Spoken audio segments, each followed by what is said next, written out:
All right, everyone. Chad Valdez coming at you, the host of the Chad Valdez YouTube channel, and I appreciate you very much for joining in and tuning in to the latest sports talk segment right here on the YouTube channel, coming off the day after Christmas. I hope that you and yours had a very great, happy, and safe Merry Christmas, and I hope that you've been having a wonderful holiday season. We got less than 7 days for 2023. This year has gone by faster. As each year goes by, they go by faster and faster of each one. And so do the football seasons. And so what this one is going to be, and that is a review of the Cowboys loss, of the 22-20 loss, the 22-20 loss that they had versus the Miami Dolphins, and also other games in week 16 that it was. You got the Eagles barely squeaked by the New York Football Giants, and that was surprising. Or the Cowboys fans were just like this and wanting the Giants to clip the Eagles, if you will, but they will get another chance in 2 weeks, the last week of the regular season, and it'll be the Eagles on the road in East Rutherford, New Jersey. Also, the Detroit Lions, they are playoff bound for the first time in a long time, and the first time they are NFC North Champions in nearly, 3 decades. I was a youngster. I was a little sprout but the last time they had won the NFC North. And so they got a really good thing going on there with Dan Campbell as head football coach, former Texas A&M, former Dallas Cowboys, and former Detroit Lions tight end. And so they got a really good thing going on there with the Lions. That Dan Campbell is head coach, Aaron Glenn, defensive coordinator, former Texas A&M player himself in his own right. Also going to talk about the Monday night, Christmas night thriller that it was. I say thriller. We all thought it was going to be a thriller, but it was a thumping, an ass-kicking that the Baltimore Ravens gave the San Francisco 49ers there in their home stadium, Levi Stadium, right there in Santa Clara, California. Not San Francisco, but Santa Clara.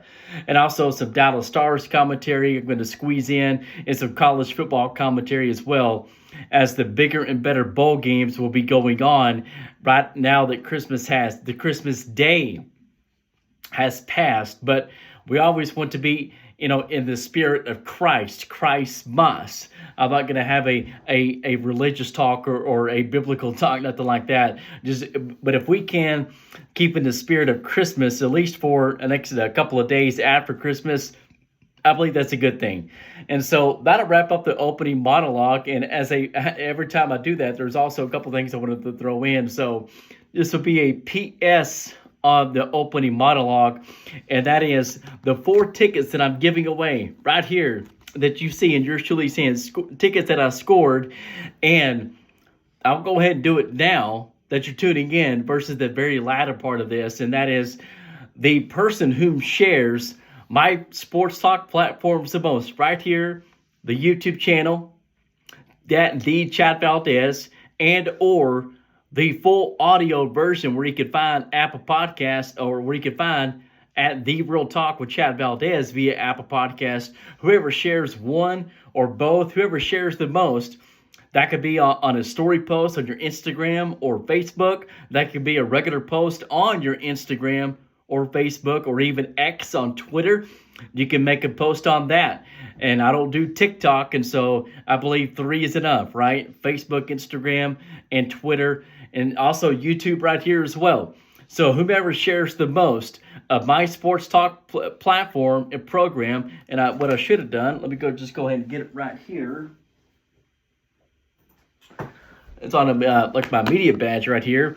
With the back of this, at The Real Talk with Chad Valdez, you go to the library of Apple Podcasts where you can find it, and just take a screenshot of this and share it on your platforms, and also the Chad Valdez YouTube channel. Whoever does it the most by 5 o'clock, 24 hours from now, 2 days from now, whoever shares the 2 platforms the most by 5 o'clock p.m. Central Standard Time on Thursday the 28th, the winner will be getting these 4 tickets right here, especially if you're right here in Dallas-Fort Worth. You can still share it if you're outside of Dallas-Fort Worth, but whoever shares it the most here in Dallas-Fort Worth will get these 4 tickets as Live Nation presents Strangelove at Tannehill's Tavern on Friday, December the 29th, a great way to kick off for your New Year's Eve, New Year's weekend for a show. These are complimentary tickets scored by yours truly, and you can have them. All you got to do is share the platform and my other platform as much as you can, and share to whoever does the most will get these. If there's a tie, if John Doe and if Jane Doe have the same amount of shares, and then each winner will be getting 2. So 1's not enough, 3's too many, 2's not enough, and still 4 would not be too many any event. So I wanted to throw that in there. So as you start something from scratch, as I did on my audio platform, The Real Talk with Chad Valdez, you start that from scratch. You need to allow that to grow, and guests come on, sports figures guests come on, and I just got another one coming on right before New Year's. That's going to be a returning guest, not just a guest, but a returning guest, and that is PGA Tour player Ron Palmer is going to come back on the program. We're going to have some stellar talk about golf, about, he's a Texas A&M graduate, former A&M golfer as well, big Dallas Cowboys fan, and a big Texas A&M fan as well. So I'm pretty sure that we're going to get him on after. He's going to come on after the bowl game, which is tomorrow night of doing this. I can't wait. Already got my meal planned out of what I'm going to cook, what I'm going to eat. It's going to be a steak with some bacon wrapped jalapeno and cheese, if you will. Oh my God, I can't wait. So let's go ahead and get on with the sports talk. And the last segment, the latest segment right here on the sports talk of the Chad Valdez YouTube channel. So where's my fucking gavel? Where's my gavel, damn it? Where's my gavel? I know this is not my audio platform, but this, whoops-a-daisy, this sports talk edition is now in session. That was a little bit of a longer opening monologue, if you will. So, the Cowboys game going into Miami Dolphins, which was this past Sunday, Christmas Eve, kind of tainted the Christmas for all the Cowboy fans and the Cowboys players and coaches. But, you don't get too high when you win, and you don't get too low when you come on the short end of the stick and lose. And so it was, in a sense, as I mentioned this on the previous sports talk segment, and also on the latest full-blown audio version of my sports talk, which I did that on Christmas Day. That was a Christmas edition special, everybody. And so it felt like it was a must-win for the Cowboys to go on the road to play and hopefully beat a playoff contending team. Now, up until Sunday, the Dolphins had not secured their playoff berth, even though they were 10-4. Both teams are 10-4. Now the Cowboys are 10-5. Dolphins 11-4. Looks like they will get the AFC East championship crown.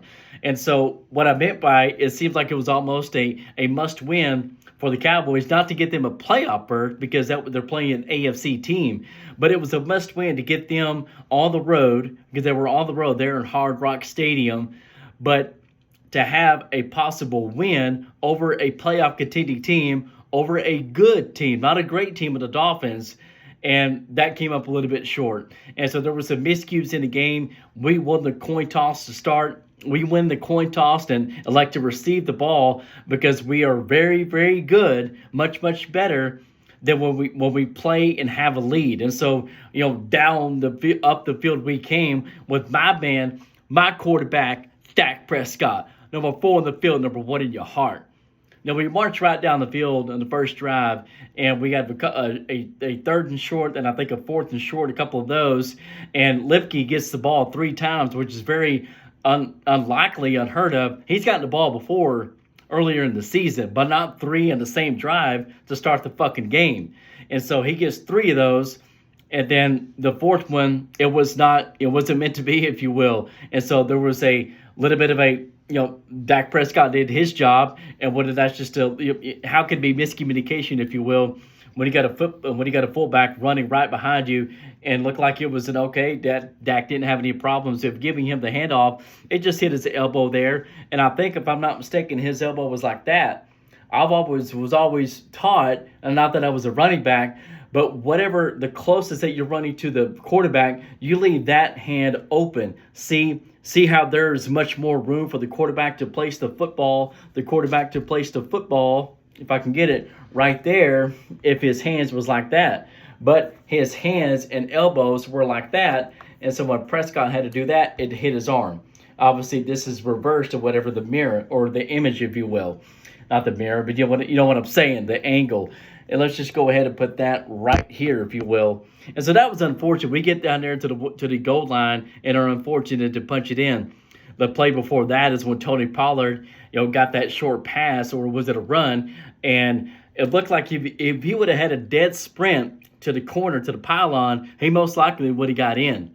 But he saw a defender right there, and he thought it would have been best, obviously, to go straight on versus going to the corner of the pylon, if you will. And he got a pretty good stick, if you will, and he came around and looked like that right leg was in the end zone, but the ball was on this side of the goal line plane, and so that was unfortunate. If it was Zeke Elliott, he would have not had that speed, most likely, to go all the way to the corner of the pylon, but straight head on and just bulldozed his ass right over. Oh my God! Thankfully that did not spill. Just a little bit left in that. So that was unfortunate. And then the Eagles, they go down. The Dolphins, they go up the field. They get a field goal. 15 of the 22 points were scored by 5 field goals to the Dolphins kicker. So it was definitely a bend but didn't break defense of Dan Quinn. And I'm going to try to remember to get a little bit more of that here in just a moment, of how much trust is going to be in Dan Quinn and his defense going on to the season, because we can't stop the fucking run and we can't run the ball that very well on offense. This is not coaching from the chair. This is not coaching from the stands or not coaching from the couch. This is informing of what our eyes are not deceiving us. And so, then we get the ball back. If I'm not mistaken, we get the ball back and we get a short, 3-play drive. CeeDee Lamb gets a receiving pass, obviously, from Prescott, and it takes it to the barn, 7-3. And then we don't get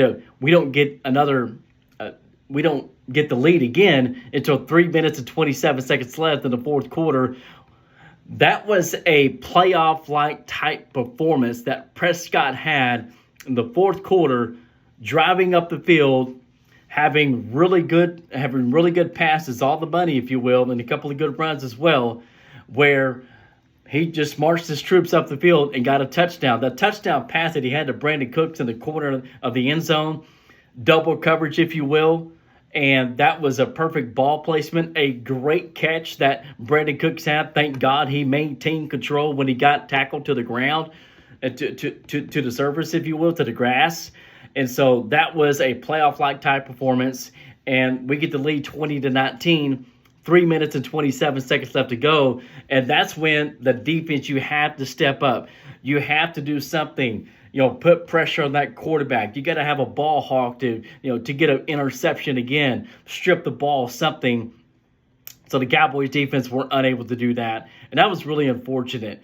And there was no way we could have got a field goal right then and there. The Cowboys had the score. You wish they would have maybe take some more time off the clock, but it's just really unknown or whatever. So it would have been pointless to get a field goal. And so thank God we got that touchdown pass on the second or third down of what it was. And so as I wrap it up here on the Cowboys commentary, now they have one more shot, as Prescott was saying, to have a road game on the regular season. We end with the Washington Commanders. We all know the Washington Commanders ain't worth the damn. And they've already fired the defensive coordinator who was at Jack Del Rio after the Thanksgiving Day game when Washington came in. They're going to part ways with Mark Rivera. They got a new ownership there.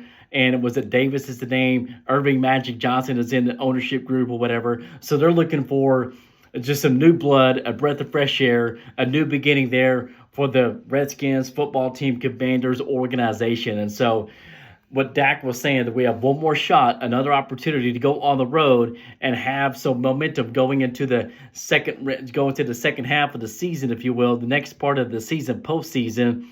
But they've got to do one thing first, and that's they have to play a flawless game versus the Detroit Lions, and that will be on Saturday, December the 30th. It'll be a great game for Dallas Cowboy fans, a great game for former Dallas Cowboy football players, because Jimmy Johnson is getting into the Ring of Honor. That's going to be an epic game, and I really hope that they televise. I hope that ESPN will televise the halftime but not a performance, but a halftime ceremony there of Jerry Jones getting into the Ring of Honor. Very, very well long overdue. I'm going to have a quick rapid fire of the remaining part of this. And so, the Baltimore Ravens, they just take it to the San Francisco 49ers, and I didn't get to watch until the second half started because I had a Christmas with the family, as Brian Kelly would say, and I hope that he and his family had a great Christmas as well. Some of y'all may not know what I'm talking about, but if you Google Brian Kelly family and you click search, you'll know what the hell I'm talking about.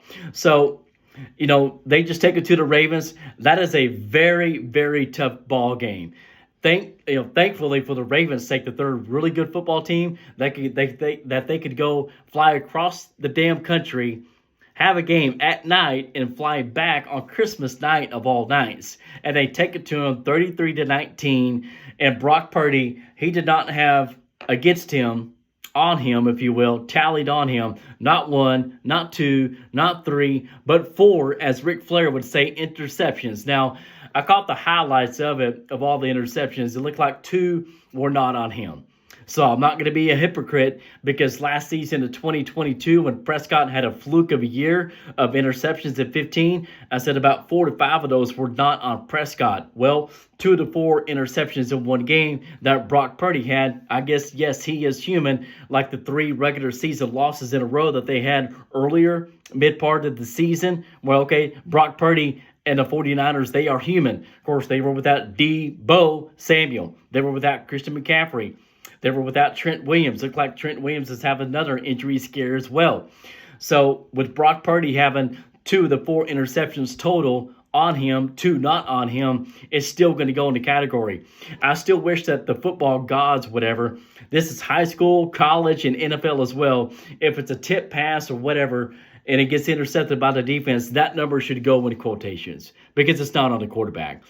But one thing that's not happened this season, my Dallas Cowboys have not lost 3 in a row, and Dak Prescott has not thrown 4 interceptions in a game. So, quarterbacks can throw interceptions in a game. Just ask Jalen Hurts. Just ask Josh Allen. Just ask Brock Purdy. Okay, so that was a tremendous game. It could be a preview of Super Bowl 58, which will be in Sin City, Las Vegas, Nevada. And not if the Dallas Cowboys have anything to say about it. They may get one game at home. That it would have been. They got to win out. And we have to have the Giants beat the Eagles on last game of the regular season, Week 18, the 6th or 7th of January. Now I'm going to fast forward really quickly to some other things before I put a bow on this one here. So the Detroit Lions, they are back in the playoffs, Jim Mora, and they are NFC North Champions. And time out just a second, everybody. I got to fix this one thing. There we go. And so you have the Detroit Lions. They are the champions of the NFC North for the first time in a very long time, and that's something that is well long overdue. And Dan Campbell's got a really good thing going on there. Everything that the Lions have been through. So congratulations to the Detroit Lions. I hope they have a good game versus the Cowboys on the 30th, but I need the Cowboys to prevail. And so other things about the NFL, the Eagles, they barely get by the New York Football Giants. Luckily, that was in Lincoln Financial Field. Come in 2 weeks, that's going to be a different scenario. I'm predicting, if you will. I wanted to throw with some college football commentary. You got some big-time college football games coming up after Christmas has surpassed Christmas Day. You got a handful of that we're going on today, and a very important one tomorrow.